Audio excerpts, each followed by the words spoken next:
So, everybody, this is Ali Dancy, Admissions and Reception Team Leader from Richard Taunton. So she's given up her time to come and speak to you.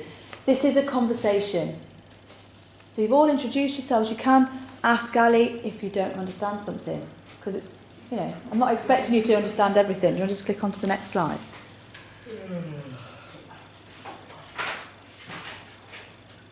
Okay. So first question. Your definition of what customer service means to you and the team. So I'm not going to lie, I googled this because I don't really think about that in day-to-day life. You just do it. You don't think, oh, what do I name? You just do it. So apparently it's customer interaction, providing a service, and assistance and advice for your customers, which I think is pretty spot on to what I've done in the past, customer service related. You can find your own definition, but if you were to give something, what do you feel like is important to you when you're dealing with customers? Specifics.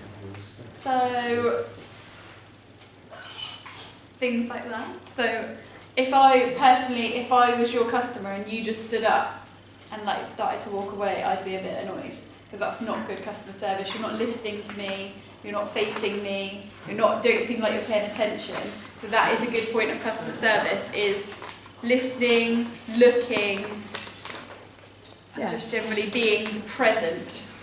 I think is probably customer service, isn't it? So in that point, just so you know, in that first space, what she's just said, listening, paying attention, giving the customer her full attention, is what she believes, Ali believes, is a definition for customer service for her. All right? So that's what you would write according to Ali. This is what she feels. Yeah? Okay. All right, next question, please.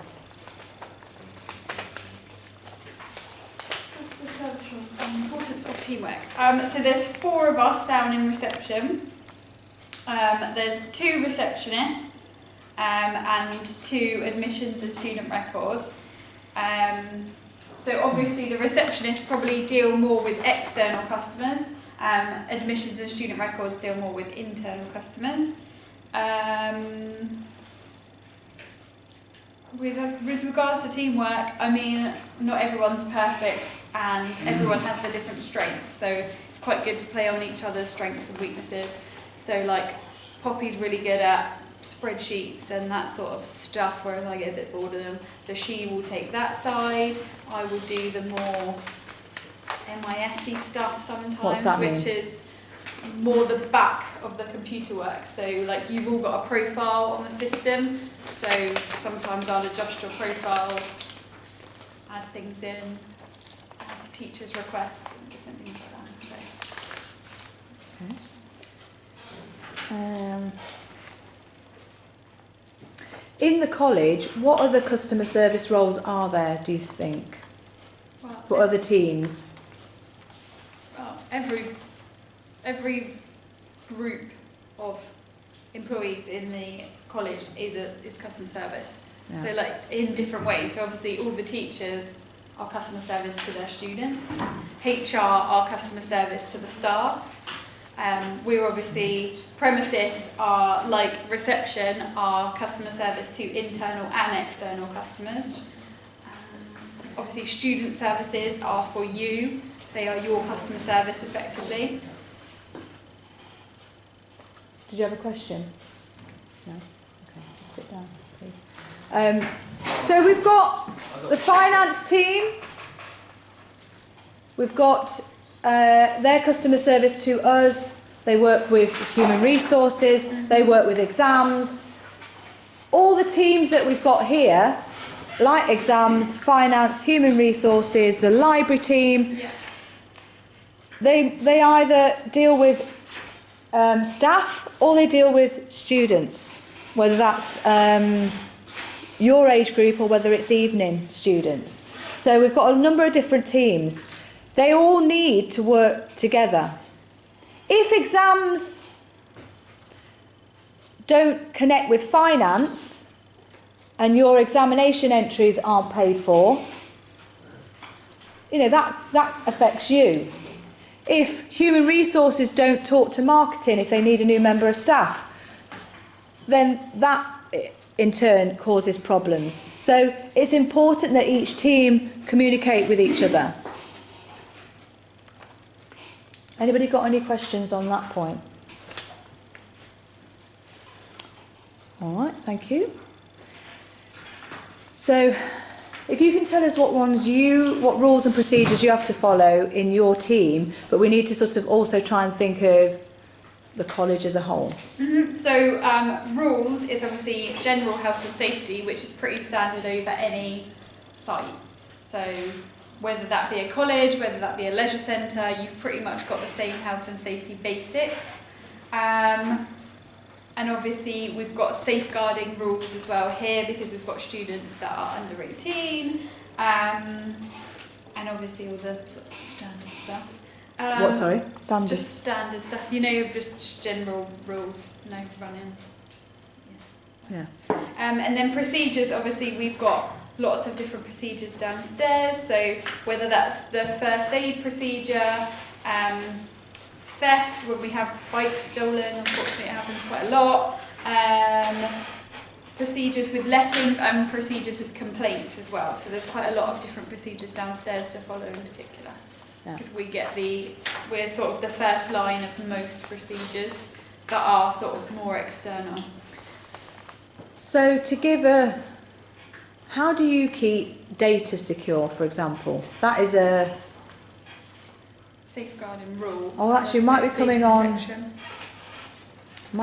that a bit more, but actually a bit later with legislation, actually. But what happens if you don't follow a procedure, for example, the safeguarding procedure? Well, that could obviously be detrimental to a student. So obviously if we don't follow safeguarding procedures, then that sometimes means that we could make a student unsafe, or that somebody finds out about something and then it makes them unsafe, which is obviously not what we want to happen here. Obviously that would go up to your line manager and would go to HR, and you would probably receive a disciplinary in extreme cases. Yeah. So a procedure, if a student comes to me or any member of staff with a problem that's quite a serious problem that could affect their health or well-being, or the health and well-being of another person, we have a duty of care. We have to do it to respond to that and actually inform people in our safeguarding team. So we have got, if we can't deal with a situation, it's bigger than what we can deal with, we do go to the safeguarding team. They've got special training and they can help, but we have to do that. If I don't report something that could harm or others, I would be liable to be disciplined because I've neglected my duties to safeguard. Yeah. And the same with everybody. Yeah. So if you don't follow rules and procedures, jobs don't get done. Yeah. Ultimately. Okay. And then you might be letting somebody down, setting a bad example, or not behaving in a safe way. Yeah. Okay, thank you.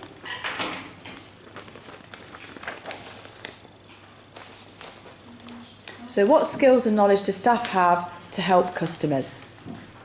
Well, it depends on the individual.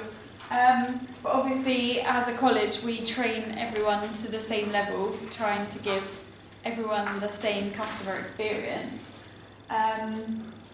Obviously, by the time you leave college, you should have a basic knowledge of customer service and how, because you know how you like to be treated when you're buying something, whether it's retail or food or whatever. So, you know how you should respond to somebody when you're in that customer service role. Basic skills, basics of being a human being, to be honest. Again, giving your full attention, actually looking like you're paying attention, your body language, being open, not closed. The language you use is polite. Helpful. And helpful. And if you can't help with a particular situation or a question, you ask other people. You don't just say, oh, I'm sorry, I can't help you with that. You actually find out and you get back to them. And if you say that you're going to get back to somebody, you actually do it. You actually do it straight away. And with knowledge, obviously, when we have a new member of staff, they will ask, say me, what happens with this procedure, and I'll always go through with them exactly what I know about that procedure or that thing, so then they have that knowledge and then they don't have to ask me next time, which is brilliant. Yeah. So you all staff have training when they first join a business called induction training, so they'll be given everything to do with health and safety, data protection, first aid procedures, everything they need to know. Even stuff about uniform, everything. There's loads of different bits. Yeah. Anybody got any questions about that? All right, so now we're going on to examining ways that customer service can meet the expectations and satisfaction of customers. So I think, are we? Oh no, yes, we are. That's the main heading. So, thank you. Who are your internal customers? Internal or obviously students and staff. So obviously we do quite a lot for our students, but we also do quite a lot for our staff. So down in reception we can do stationery orders for staff, we help process some of the trips for staff, and there's quite a lot of different bits. We can send out packages for staff if they send out your coursework, and then obviously for students there's a lot to do with students because most of you forget your ID on a daily basis, so it's printing off a temporary one, letting you through the door, which is really annoying. Just wear your ID, guys. Just have it on. And obviously processing any changes to your enrolments, any changes to your data, that all gets done in reception as well. So internal customers are the staff that work in the college. So go on to the next one. So external customers, that's you guys are our external customers. It's anybody outside. It could be the community around the college. It could be people coming in to rent the rooms. Yeah, I always think of students as internal because there's so many external. Yeah. Because you guys literally have no idea what happens here when you're not here. There is so much that goes on. Like we have lettings in every evening, we have lettings every weekend. During the holidays, the university use us, we have a Polish school that come in. There's literally so much going on. We have 2 churches that come in and actually use this as their place of worship. Like there's so many different things. Was it you guys that I said, oh, this you can book it to get married? Yeah. And they were like, what? Yeah. Yeah, 2 staff members actually had the wedding reception here. Yeah. So external customers are outside the business. You know this from Unit 1, all right? So external customers are anybody that are affected by the business, but they're outside. We can have a connection with. It might be our suppliers. Everybody needs to be treated with equal care, whether you're internal or whether you're external. We've got to be treated well to make sure that the business continues. Okay. Next one. How does the college handle complaints? So most complaints come through reception because most of the time they are external, I would say majority of the times. So whenever we have a complaint come through, normally it is on the phone. So we will take some of the details, but ultimately all complaints go through Lorraine Walker, who is the PA to the senior members of staff, so Liz Lee and Paul Swindell. So she is their PA, and ultimately all complaints go through her, but obviously sometimes we have to filter that, so she will take the complaint and then we will have to sort of help investigate, especially when it comes to lettings and weekends and evenings. She knows about it, but we need to look on the booking system, double check that what they're saying is right, speak to other lets and everything. So, just to clarify, PA, if somebody's a PA, they're a personal assistant. So Lorraine Walker is the personal assistant to the principal of the college and the vice principal. Lettings is obviously you could let out a room. That's what it means. You pay for a room. So that's what lettings is all about. And the college earns over £200,000 a year just from renting rooms out to different organisations. I think you might have known that from something else that we did. So it's a lot of money. So we want to keep that coming in. We want you to rent the rooms out when you're older, when you get married. Come and have your reception here. So there is a procedure to follow for complaints. One student applied to somewhere for their work experience and were turned down, but they sent actually quite a rude email back to that placement because they didn't want them, okay? And they were really, really rude. And actually that employer came back to the principal and said, this is what we got from one of your students. So I got to know about it, the student got to know about it, and the principal, you know, we all had a meeting about it and how whether they thought that that was the correct procedure to follow. So, yeah. The funny thing with that actually is that that student definitely needs to remember that people talk. So everyone in Southampton knows each other. So everyone now in Southampton in businesses is going to know that kid's name. So maybe that's something to think about if you were ever thinking about sending a rude email.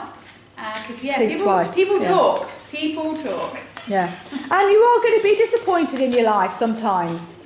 But it's actually how proactive you are. Exactly. And positive. Yeah. Okay, thank you. Right, next question is, what do customers expect? So our expectations. So actually you tell me, Victor, if you go to reception and ask a question, what do you expect? An answer back. Thanks, Victor. An answer back. In what way? Get into a bit more detail with that. What do you mean? Like if you ask something, like you want them to like give you their full like. In what? Yeah, that's all right. What? In what way? In what manner? In a very polite. Polite. Yeah. Like Respectful. like not moody. Not moody. You never get that from me. I'll take it. Yeah. Just how you would like to be spoken to. Remember, this is always a two-way thing. What happens if you are in customer service and you're moody and you've got a face that's miserable and you're really unhelpful? What are you going to get from your customer? Complaints. Complaints, but what are they going to do? The same thing. People mirror. Yeah, and remember that the other way round. So when a student comes to reception and goes, "Oi, let me in," you're not going to get a very nice response back because I don't want to be talked to like that. No, exactly. We've all got to be here. That's the way I see He was very it. polite this morning. Who was? Faisal. He can be. He's a very charming young man. He is charming. Right. Had a good start to his Monday, on time and polite. Awesome. And he had a pen. I can't believe it. I nearly died. Right. Okay. We're loving you right now, Faisal. That's nice. Okay, so in my opinion, this one is the trickiest bit of this assignment is understanding the sort of data that a business captures on their customer, because it's such a valuable. You're such a valuable source of information. So over to you. What information do we gather? So from students, obviously we capture from your application when you first apply.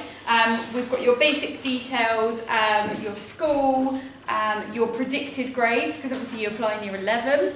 And then that obviously goes on to a reference. So all of you had a reference from your school that we keep in your file.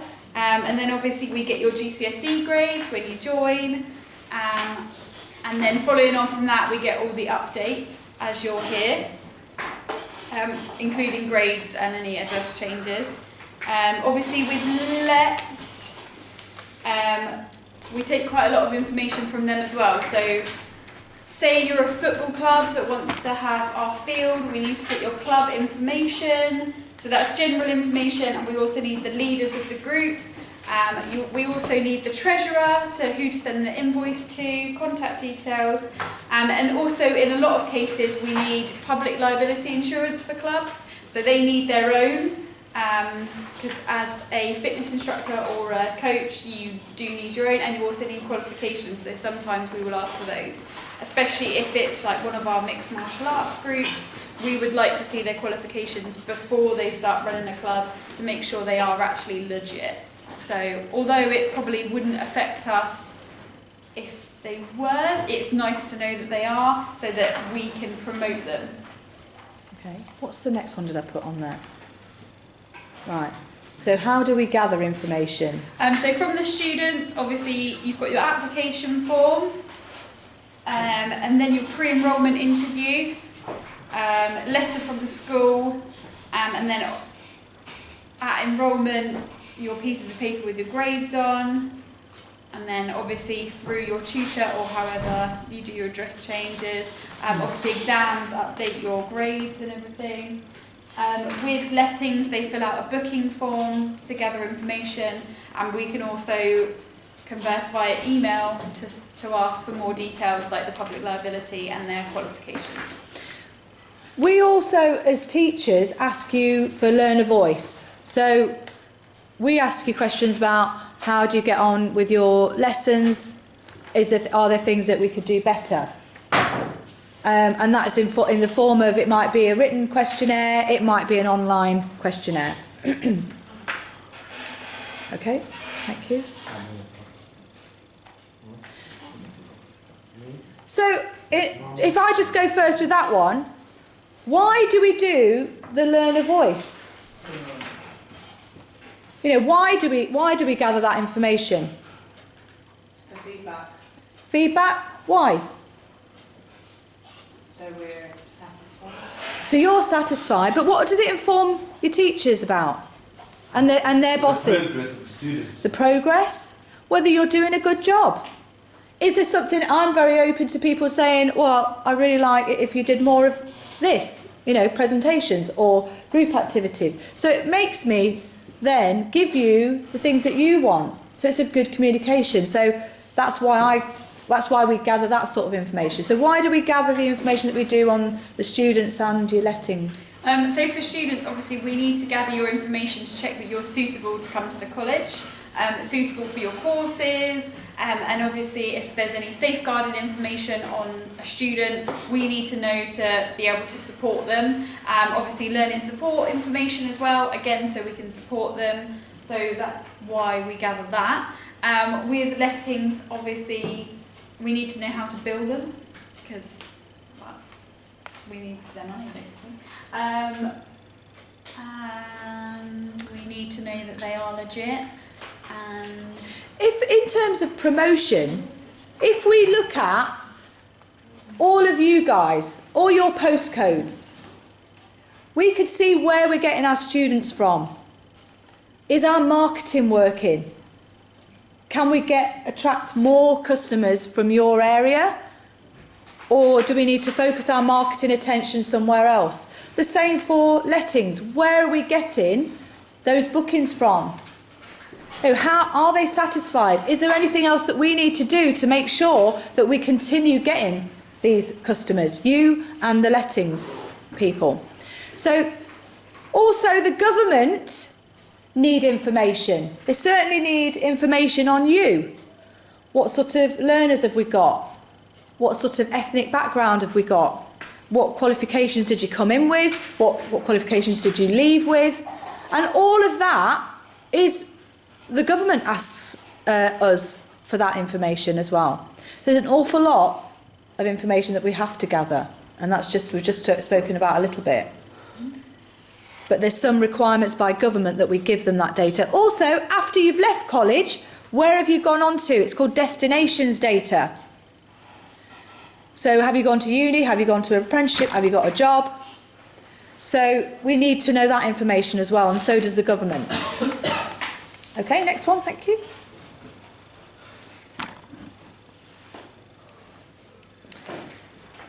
So That completely depends.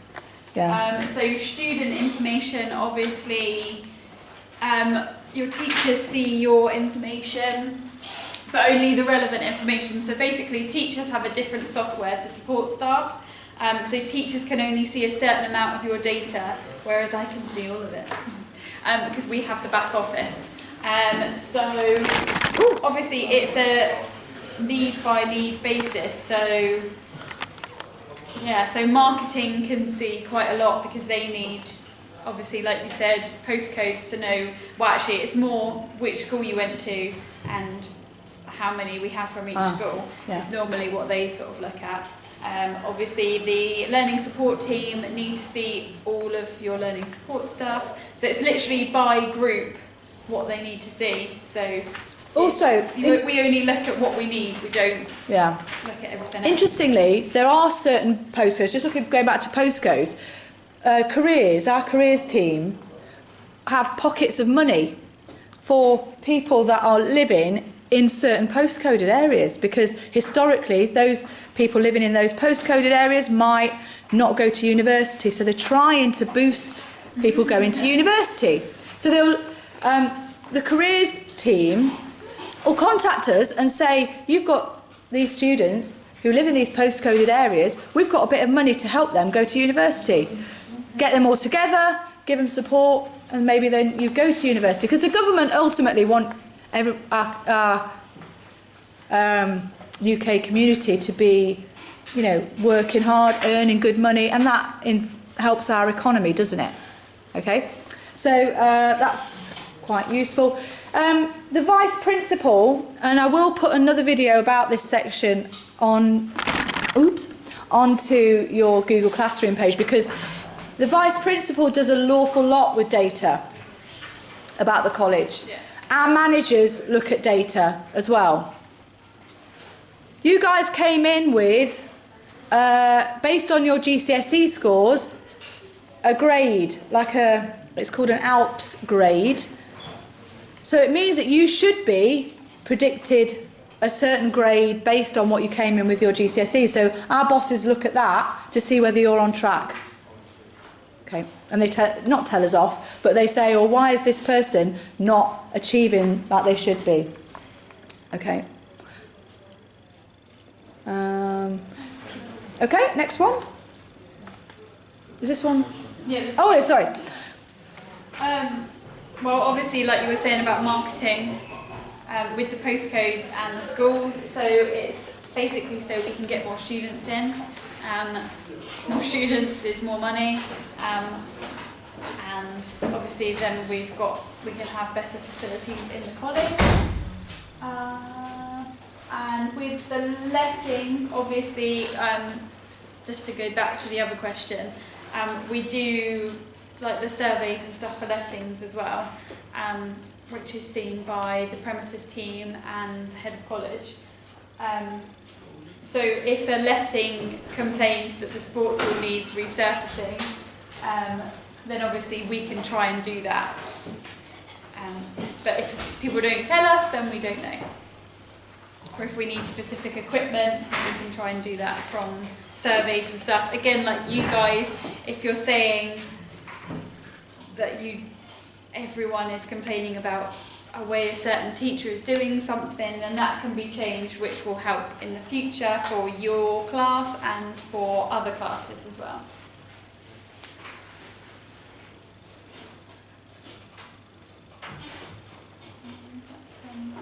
I suppose grades.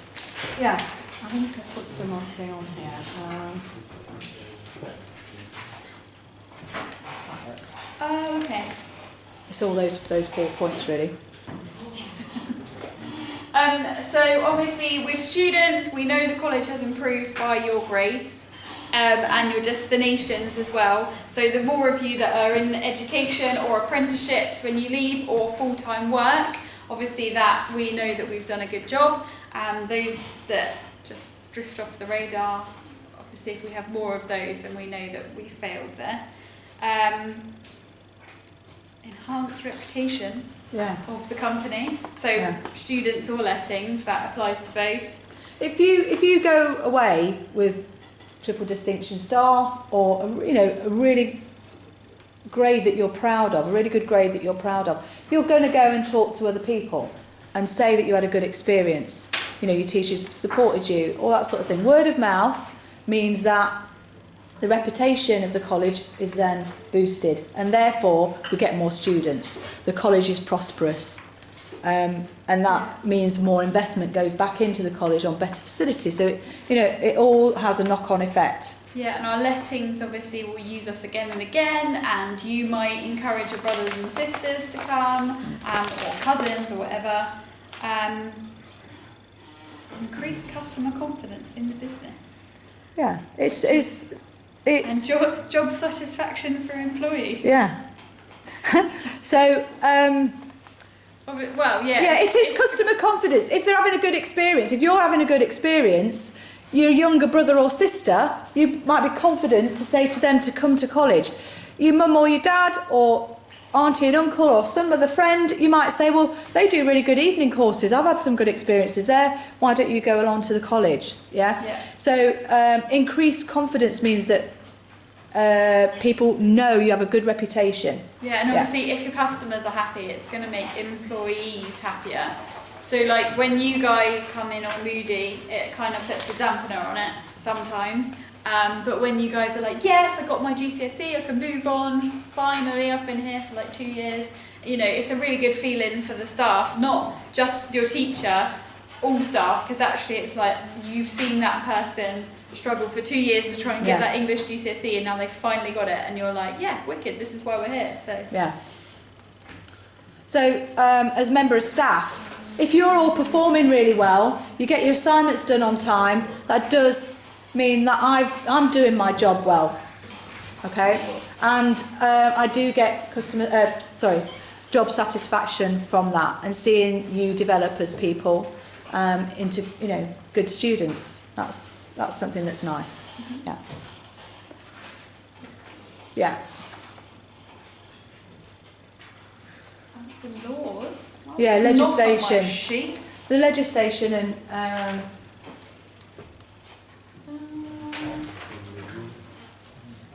oh, this one. yeah. Oh, that's fine. I didn't do that. Okay. Indicators on. Sorry, I've missed one out. This one. Actually, indicators of improved performance. Sorry, I've done the wrong thing on there. Right, we just need to talk to you a little bit about. Doesn't it? It does sort of follow on from what we've just had. I think I missed it off my sheet. But if you're to know that we've improved, we're going to get less complaints.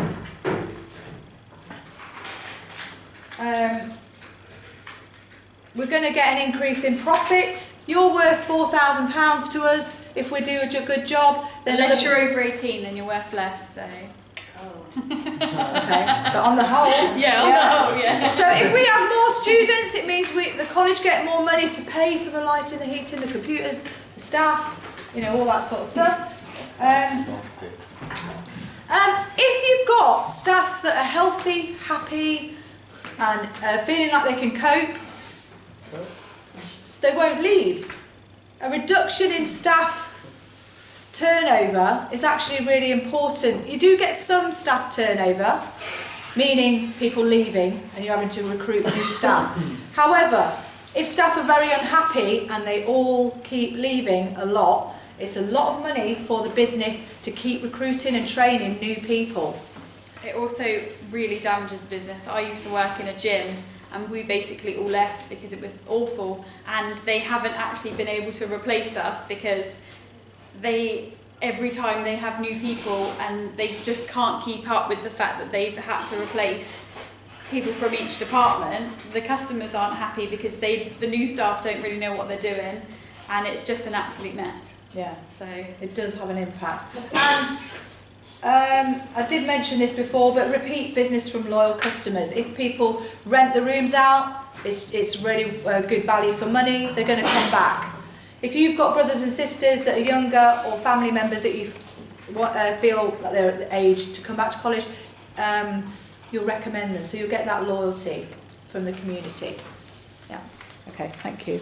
Laws. So, did you write anything for that one? Because Yeah. we've got code of Yeah, go on. practice. So, not necessarily a law, but so we have codes of practice as staff.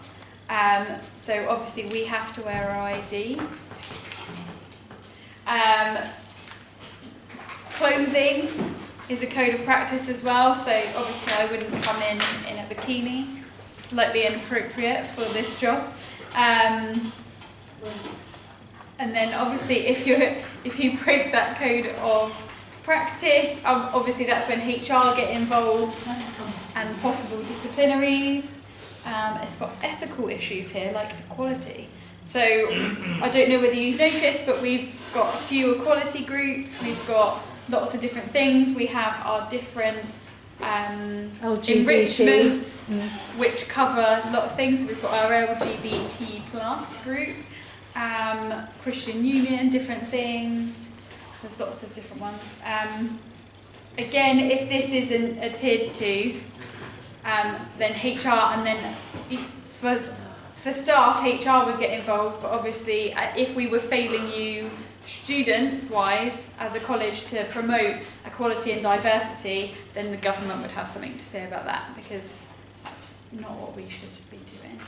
And health and safety is mainly looked after by our premises team and Graham, who is the Director of Estates. So obviously, if anything goes wrong, it has to be reported to them. But they generally look after most of the health and safety here. They don't. I think it's every staff's responsibility, and your responsibility as a college community. If you see something that could harm others, you report it. If there's a bit of carpet that could cause a trip hazard, if there's a wire or anything like that, it's everybody's duty to report that so other people don't get hurt. Can you just tell me how you keep our data safe? That's what I was asking you earlier. How do you keep data safe? Okay, so obviously all computer data is locked in. So it's locked by our username, and then when we log into the computer, we also have to put our details in again to get to any data. Nothing is stored on laptops that staff can take home. That should all be stored on what we call G Drive, which is obviously on the internet, so it's not directly on a laptop. So if you're taking your work laptop home, effectively it's got nothing on it, because it can only produce that data when it's on this Wi-Fi. Well, especially mine. I can only access your data when I'm on a specific Wi-Fi network or internet network, which is here. I can't. If I take my laptop home, I can't bring up any of your data, which is good.